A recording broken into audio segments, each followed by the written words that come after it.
cha Pathian kan biak asilo lotin nak muna ding cha boy pa kan thang that lo taksa tin lung thlarau atam ni Pathian fa le ni boy pa thang chat le lor hi kan cha aro to bi boy pa thang chat hi ka cha sung loi bi Pathian peng me chung lei thong na ga si cha ka til lit bia te a sang ter di na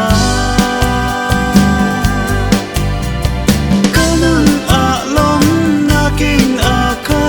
nangam na king a pa zum tu na tang chat na o thong chu thong na mo la ngai Pathian khla chua le thiam nak thang te tu chi na ka si Ashin ko lo mi na shin than nak pe tu vitamin Atang ko lo mi na cha Thanghnak Darkhing a si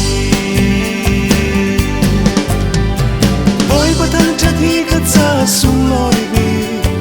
Pathian pe mi chung lei thong na ga si cha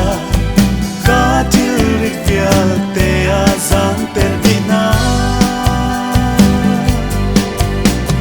kanang a lom na king a kha nangam na kin na kha